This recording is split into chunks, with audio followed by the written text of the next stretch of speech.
Très heureuse de présenter pour vous cette nouvelle édition du journal universitaire. Mesdames et messieurs, bienvenue à tous et à toutes.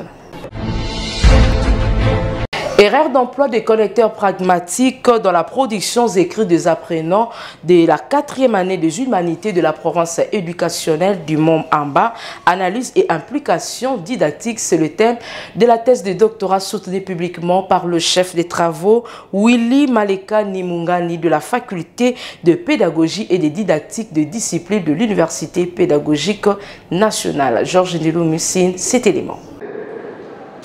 En présentant le résultat de sa dissertation doctorale portant sur les erreurs d'emploi des connecteurs pragmatiques dans les productions écrites des apprenants des 4e année des humanités de la province éducationnelle du Mont-Amba, analyse et implication didactique, le chef des travaux, Willy Maleka Nimungani, de la faculté de pédagogie et de didactique des disciplines de l'université pédagogique nationale, a stipulé qu'il est révélé que les productions écrites des apprenants du degré terminal du secondaire à Kinshasa dénotent des erreurs de nature diverses, en général, erreurs d'orthographe, d'usage ou grammatical, choix non judicieux, des tiroirs temporels, des unités lexicales et autres, mais aussi des manières particulières, des problèmes sérieux se rapportant à la cohérence et la cohésion de textes produits. L'absence notoire de cette cohérence et de cohésion peut être expliquée en grande partie par l'absence de sensibilisation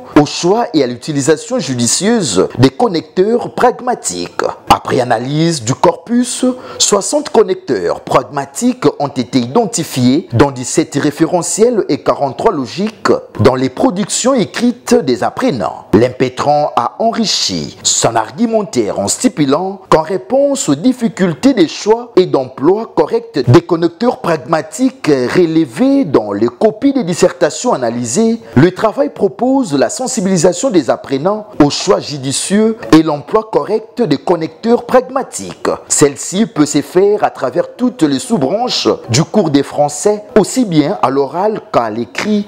En outre, le récipiendaire Willy Maleka met en place 2 stratégies en vue de remédier également à ces erreurs, la stratégie verbale et la stratégie écrite. Au terme de son exposé et l'évaluation minutieuse de son travail, mais aussi la délibération du jury à huis clos, le candidat a réussi avec la mention grande distinction. Motif de son couronnement par le secrétaire général à la recherche de l'UPEN pour la jouissance de son nouveau titre. Au sortir de la salle, l'heureux du jour a mis un accent particulier sur l'importance de la langue. La langue fait partie du patrimoine social et quand on la parle correctement, c'est aussi un motif de fierté. Et vous convenez avec nous que le français, c'est notre langue officielle. Et quand les élèves, les apprenants le manient très bien, c'est un motif de fierté. L'ambiance était totale et au zénith. Les enjeux des échanges commerciaux post-conflit en RDC, défis et perspectives pour le développement économique, c'est le thème central de la conférence débat organisée par l'Université de Kinshasa le vendredi dernier à la foire internationale du Congo Kinshasa. Opkiakou et Nene Wambenga étaient présents pour les comptes du journal universitaire. Cette conférence débat organisée par l'Université de Kinshasa s'est ouverte par la locution de la secrétaire générale à la recherche de la professeure Marie-Claire Yandjou. L'événement s'est tenu durant 2 jours à la foire internationale du Congo Kinshasa en présence d'un public composé d'universitaires, d'étudiants, de professionnels et d'invités des marques. Dans son mot de bienvenue, le directeur général de la FIKIN, Didier Kabampele, a salué l'initiative de l'Université de Kinshasa, soulignant l'importance de telles rencontres dans le cadre des réflexions académiques et du développement économique du pays. Plusieurs thématiques d'actualité ont été abordées. Le professeur Daniel Moulinda a développé une réflexion sur les commerces équitables comme vecteur de paix entre le peuple et les nations, insistant sur l'importance de l'équité dans les échanges internationaux. De son côté, la professeure Marie-Claire Yandjou, experte en biotechnologie alimentaire, a captivé l'auditoire avec une intervention sur l'entrepreneuriat agricole et la compétitivité commerciale face aux défis de la ZELCAF, mettant l'accent sur le respect des normes et la qualité de la production pour un positionnement stratégique sur les marchés régionaux et internationaux. L'Université de Kinshasa est venue participer à la foire pour répondre à deux missions. La première est de présenter les résultats de recherche et la deuxième c'est le service à la communauté. C'est-à-dire que nous constatons que de plus en plus nous travaillons à l'université, les gens ne savent pas ce que nous faisons et lorsqu'on organise des activités ou des programmes de développement, on ne fait pas appel à l'Université de Kinshasa ou aux chercheurs qui ont des résultats concrets et pourtant qui ont déjà eu même des médailles, qui ont déjà des certificats ou des brevets. Après une session d'échange riche entre les intervenants et le public, le chef de travaux s'est intervenu pour clore la série de présentations avec une communication sur la transition vers une industrie cimentière bas carbone en RDC, exposant la feuille de route de l'Université de Kinshasa pour une production durable et écologique responsable. La conférence s'est clôturée dans une ambiance académique, marquant par l'engagement des participants à poursuivre la réflexion sur ces enjeux clés pour le développement durable en République démocratique du Congo. De l'autre côté, l'Institut supérieur d'informatique Chaminade, ISIC en sigle, a organisé le samedi dernier la double cérémonie des collations des grades et clôture de l'année académique 2024-2025. Plusieurs lauréats du premier et deuxième cycle ont été conférés les grades académiques par son directeur général. Nene Wambenga pour le détail. C'est dans une immense joie manifestée par les lauréats de l'Institut supérieur de l'informatique Chaminade qu'a débuté cette double cérémonie de collation des grades et clôture de l'année académique 2024-2025. D'entre eux de jeu, le directeur général de cette institution, le docteur Blaise Mosengo, a dressé un tableau de réalisation de son comité durant l'année académique achevée en exprimant sa fierté au regard des progrès enregistrés. S'en est suivi du rapport général académique présenté par le secrétaire général académique, le chef des travaux Lout Prince, qui a structuré son rapport autour de points majeurs, à savoir l'application rigoureuse du calendrier académique, le respect des programmes d'études, la gestion du personnel académique et scientifique, les évaluations des étudiants ainsi que les activités académiques et para-académiques. Nous célébrons la fin des enseignements pour les deux cycles, tout en remettant les attestations de réussite aux lauréats de la 14e promotion depuis la création du cycle. À vous les lauréats du jour, chers diplômés de la classe ISIC 2025, votre parcours académique touche à sa fin. Et je tiens à vous féliciter chaleureusement pour votre persévérance et votre travail acharné. Vous avez franchi des obstacles, vous avez surmonté des défis et vous êtes maintenant à l'aube d'un nouveau chapitre passionnant de votre vie. Après le mot de remerciement du représentant des lauréats, l'heure était à la proclamation des résultats. Au total, 58 lauréats du premier et deuxième cycle ont été conférés les grades académiques par leur directeur général. Il convient de noter que cette cérémonie s'est clôturée dans une ambiance totale.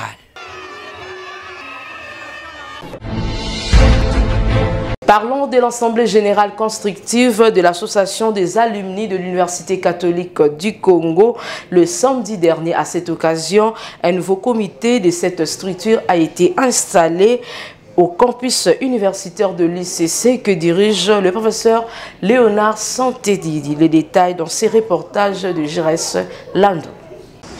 Oui, mais c'est ça aussi la question. C'est dans l'objectif de constituer un réseau fiable et de se doter d'un statut servant de repère pour l'UCC afin de contribuer au développement de la République démocratique du Congo et répondre à la troisième mission assignée à une université, celle de rendre service à la communauté, que s'est tenue cette assemblée générale de membres de l'association des alumni de l'Université catholique du Congo. Au menu de leurs échanges, 6 points ont été à l'ordre du jour, entre autres, la présentation de membres, le mot des circonstances du recteur de l'UCC, la présentation de l'économie du texte relatif au statut, l'adoption du statut et la mise en place du comité directeur, puis les divers. Après débat constructif entre les membres de cette structure sur les différents points précités, l'heure était à l'installation du nouveau comité de l'association des alumni de l'Université catholique du Congo par le professeur Léonard Sampédi.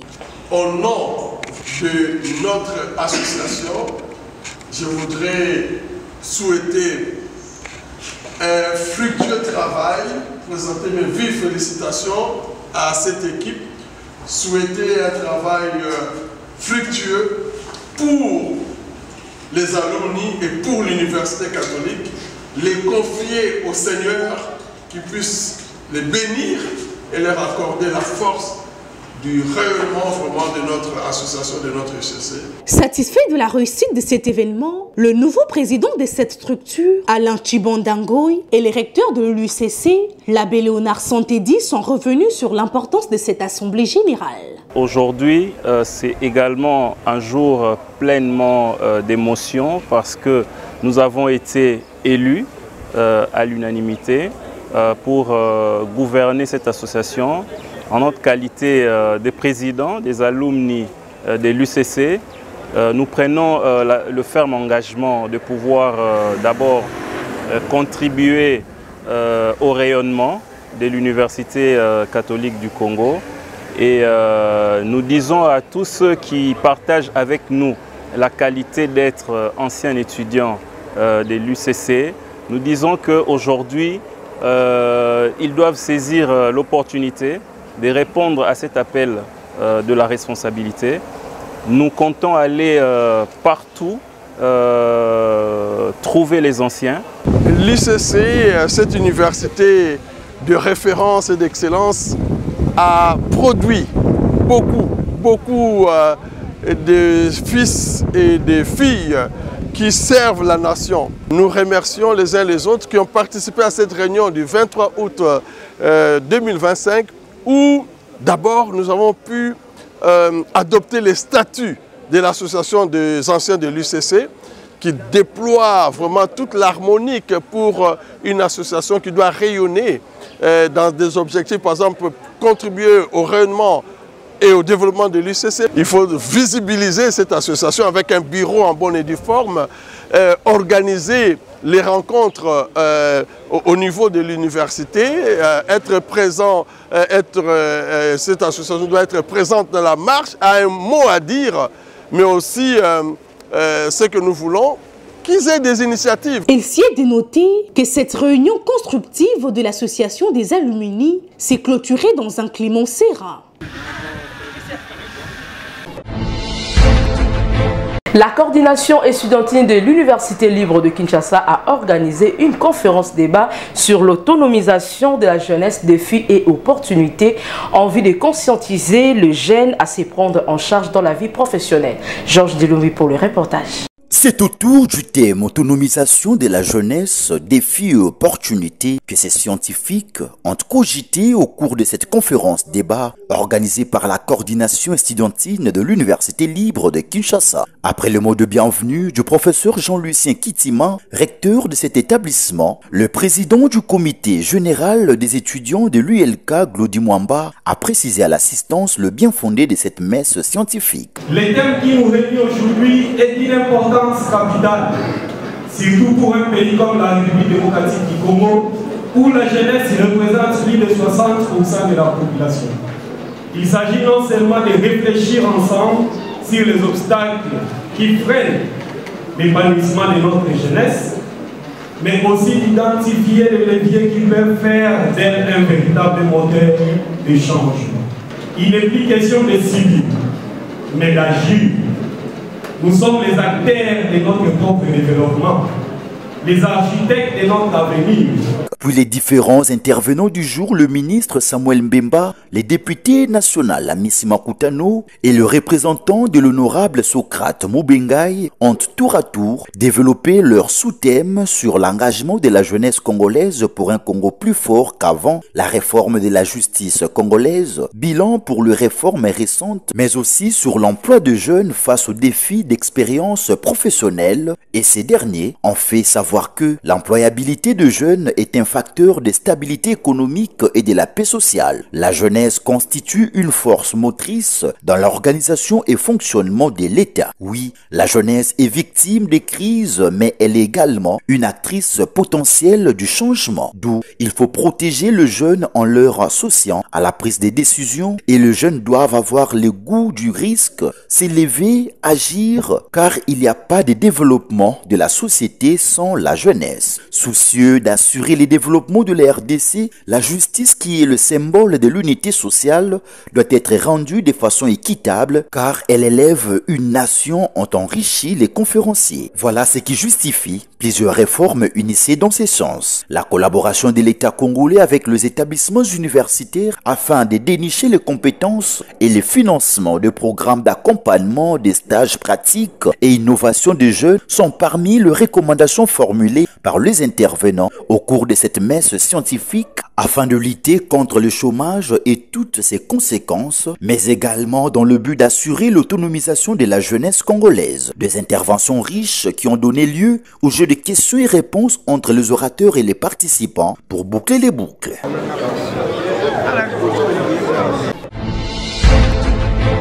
Un nouveau ouvrage vient de s'ajouter dans la bibliothèque congolaise. Il s'agit de livre de l'auteur Denis Mbombo Maka intitulé « Au-delà du handicap, bâtir un esprit supérieur pour vaincre les défis ». La cérémonie du vernissage a eu lieu le dimanche dernier dans la commune de Lemba.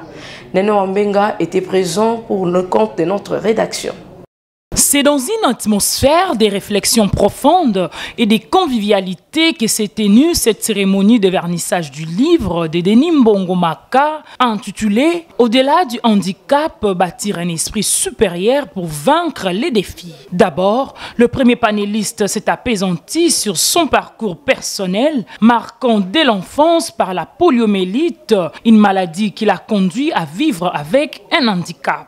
Dans un témoignage émouvant, il a souligné les clés de sa réussite et de son intégration sociale, insistant sur la force mentale et la persévérance. Le second intervenant a, quant à lui, partagé son quotidien en tant que personne en situation d'handicap, mettant en lumière les défis, mais aussi les espoirs liés à sa condition. L'auteur Denis Mbombo Maka a ensuite présenté en détail son ouvrage structuré en 5 chapitres. Il a exposé la genèse du projet, ses objectifs et le message central. L'élévation de l'esprit au-delà des limitations physiques.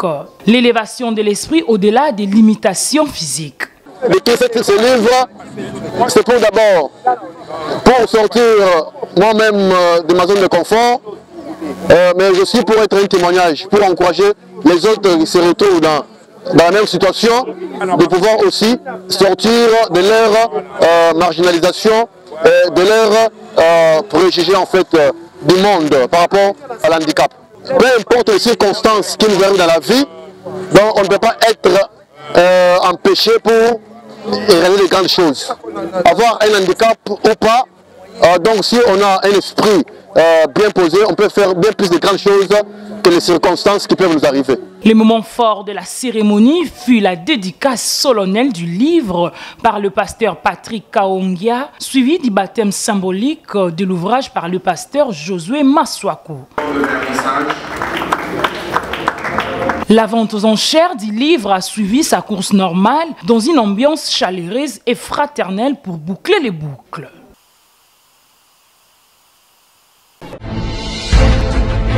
D'un sujet à un autre, le président de la délégation syndicale et la coordination estudiantine de la Haute École de commerce de Kinshasa affirme qu'il n'y a jamais eu un bousculade de 2 étudiants à 4 h du matin à la HEC, comme l'ont révélé les différents médias en ligne à travers les réseaux sociaux une solution a été trouvée pour permettre aux apprenants à payer les frais académiques et connexes via Mobile Money. Ils sont tous au micro de Magloire Landou et Blaise Boucha.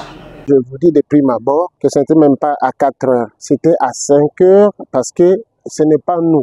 Nous nous organisons, mais la loi nous recommande, selon l'instruction de notre ministère, que les étudiants doivent payer les frais académiques 2 mois après la rentrée.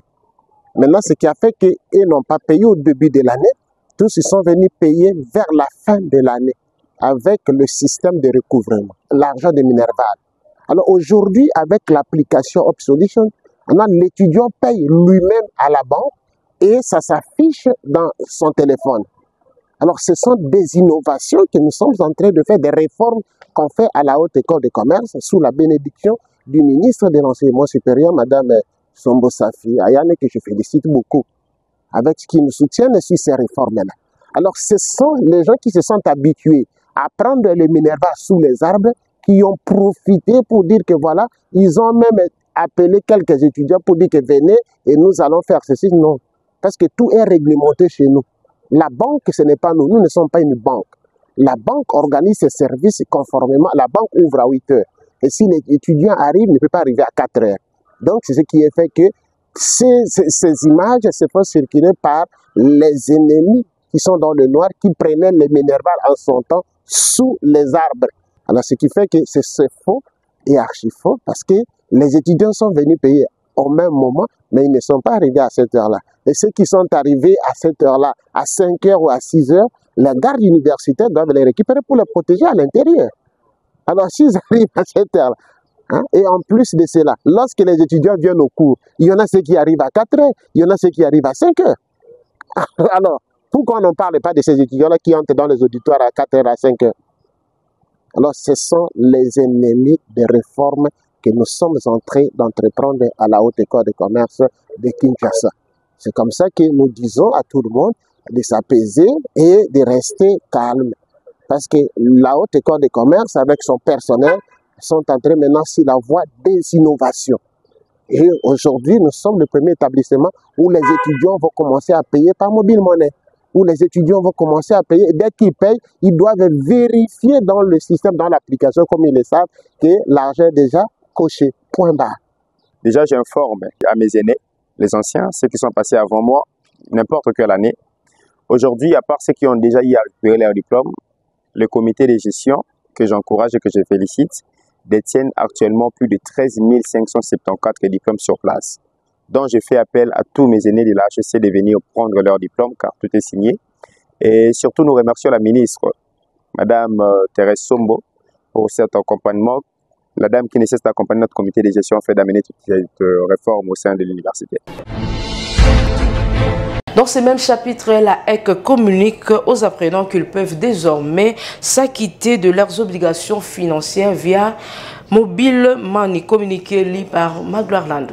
Communiqué à l'intention des étudiants de la Haute École des Commerces de Kinshasa. Le comité de gestion de la Haute École des Commerces de Kinshasa informe les étudiants que toutes les dispositions pratiques ont été prises en collaboration avec nos partenaires bancaires afin de faciliter les opérations de paiement. 1. Augmentation des guichets bancaires. Le nombre de guichets est renforcé pour réduire les files d'attente. 2. Renouvellement des scanners QR. De nouveaux scanners sont installés afin d'améliorer la rapidité du service et d'éliminer les erreurs. 3. Paiement en ligne.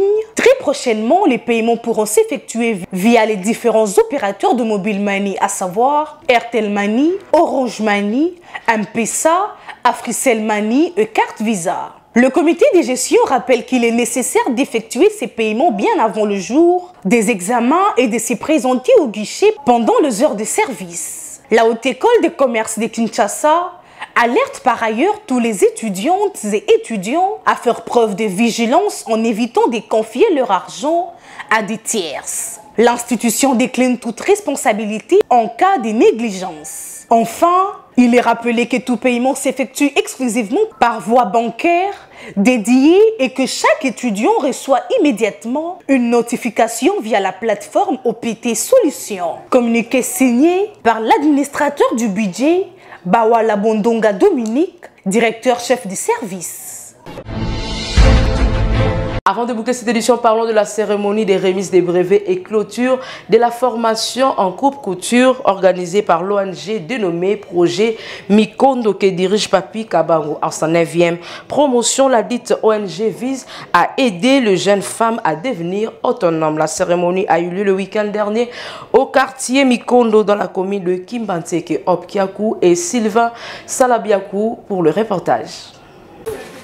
C'est dans une ambiance empreinte d'émotion et de danse que s'est tenue cette cérémonie de clôture et de remise de brevets de la 9e promotion du programme de formation Mwasi Mosala, une initiative portée par l'ONG Projet Mikondo sous la direction du président Papi Kabango et la coordination de Christian Kassi. La cérémonie s'est ouverte par une prière solennelle suivie des mots de circonstance prononcés par le coordonnateur Christian Kassi et Madame Grace Tamboué, donnant ainsi le ton à cette rencontre marquée par la reconnaissance et la célébration. Dans un moment fort et symbole, la représentante de lauréate, Mademoiselle Kabasele, a exprimé la gratitude du groupe à travers un discours de remerciement. Des témoignages spontanés ont ensuite rythmé l'événement avant la présentation officielle de l'équipe Mwasi Mosala et des lauréats et qui ont fièrement exposé leurs réalisations. Le point d'orgue de la cérémonie a été la remise de brevets, moment de grande joie pour les bénéficiaires, eux, les organisateurs. Les coordonnateurs Christian Kassi et quelques membres du comité organisateur sont exprimés en ces mots. L'objectif principal de cette promotion, en fait, de notre formation, c'est d'aider la jeune fille ou la jeune femme de devenir autonome grâce à la formation en coupe et couture. Le message que je passe, on peut avoir une autre manière d'aider le pays. Ce n'est pas que je sois seulement politicien, que je puisse aider le pays, mais par rapport à ma position, par rapport à ce que je fais, je peux aider le pays. L'impression est positive par rapport à la manifestation parce que nous avions commencé avec des jeunes dames là que vous voyez, avec beaucoup de peine. Mais Dieu nous a fait grâce aujourd'hui. Nous sommes arrivés à la fin de leur édition de collation pour la fin de cette édition, 9e édition. Dans le monde actuel, la femme peut sortir et retourner à la maison pour le survie de leur maison ou bien de leur famille. C'est une bonne chose. Apprendre les métiers, ça va les valoriser, devenir utile dans la société. J'appelle les femmes qui restent à la maison de venir aussi à la 10e session. La 10e session est en cours. Venez, inscrivez-vous chez nous ici à Mwasi Mosala. Nous allons vous accueillir très bien. Vous allez aussi devenir comme nous. La cérémonie s'est clôturée dans une ambiance mitigée, marquant à la fois par la satisfaction du chemin parcouru. C'est la fin de cette édition, mesdames et messieurs. Merci de prêter attention à notre présentation derrière la caméra. Sylvain Salabiakou, réalisé par Emmanuel Lema, toujours sous la coordination de l'honorable André Mouchongo Machara. Quant à moi, je vous dis au revoir et excellente semaine à tous.